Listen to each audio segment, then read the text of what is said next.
Good day, I'm Stephen McHugh and this is your JIS News for Friday, February 9. Prime Minister Andrew Holness says Jamaica stands ready to welcome its citizens living abroad. Mr. Holness gave the assurance Wednesday at a press conference following talks with United States Secretary of State Rex Tillerson. The Prime Minister was asked what Jamaica's position would be if the United States, which has the island's largest diaspora population, were to halt or reverse immigration. Jamaica is the homeland for Jamaicans. And we would want to have their skills and their resources here. And we support them as well in their dreams to settle and work in other countries, and we encourage them to abide by the laws and institutions of that country. Jamaica was Mr. Tillerson's last stop on a week-long visit of Latin America and the Caribbean. In bilateral talks, the Prime Minister and the Secretary of State discussed boosting U.S.-Jamaica economic partnership, broadening U.S. CARICOM engagement, and climate change. Talks also focused on cooperation to combat transnational organized crime, energy security, de-risking and correspondent banking issues, as well as the current political and economic situation in Venezuela. Government is embarking on a nationwide project to minimize Jamaica's dependency on onion imports.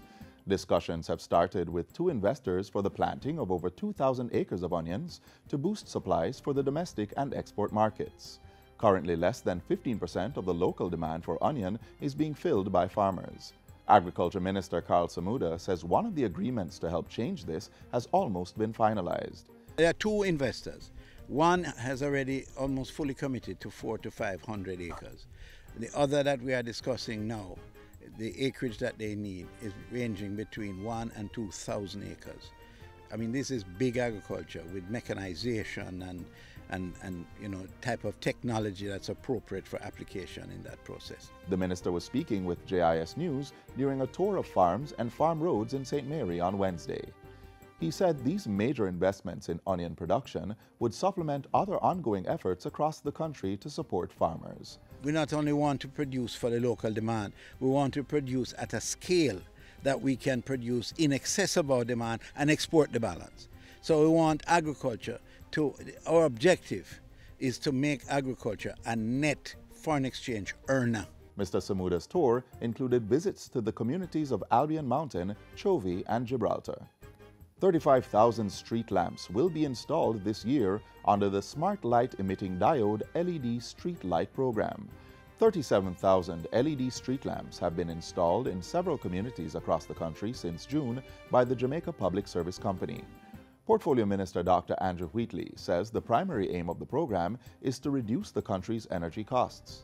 We are really building out a smart network indirectly, because the potential exists for these smart LED lights to be used for other public safety and security measures. The Smart LED Streetlight program will be targeting 110,000 streetlights across Jamaica over the next 3 years. The Tourism Ministry is targeting 450,000 visitors out of Canada for 2018. Minister Edmund Bartlett visited the North American country last week, where he met with tourism officials to garner more arrivals out of the country. In 2017, there were 405,000 visitors from Canada, up from 370,000 in 2016, reflecting a 9% increase. So they have broken the 400 mark again. They did that earlier on in the 2014, I think, and then they receded. So when I became minister, they were down 17%. We have arrested that decay, and now we have growth. We're expecting an increase of 40,000 or so more Canadians to come to Jamaica this year. Mr. Bartlett was speaking with JIS News on Sunday following his return from Canada. He said he was able to meet with a number of groups and allay concerns regarding the enhanced security operations in St. James. Just by being there and showing them what the plan that we are doing is, and the fact that we are making Jamaica safer, more secure and seamless. One of the groups will be bringing 600 visitors to the island next month. The minister and his team will journey to London, New York, and Central and Continental Europe later this month to promote the destination and its offerings. The ceremonial opening of the new session of Parliament will take place on Thursday, February 15. The ceremony begins at 11 a.m. at Gordon House.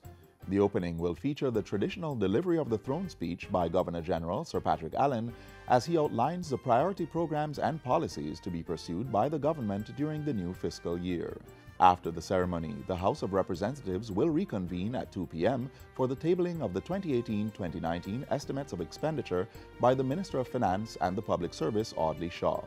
The estimates will provide details of how much the government intends to spend on housekeeping development projects. And finally, Sharpe Teachers College in Montego Bay is boasting that approximately 90% of principals in the West are graduates of the institution. Vice Principal with responsibility for academics and student affairs, Robert Edwards, says the success of its students is credited to the holistic approach to teaching. We prepare them not just to teach, but we prepare them for life. We ensure that when they leave, they garner the problem-solving skills that they need to fit into the society. We prepare them to be managers. Mr. Roberts was speaking at a recent JIS think tank at our Montego Bay office in St. James. And that's it for JIS News Today. I'm Stephen McHugh. Thanks for watching.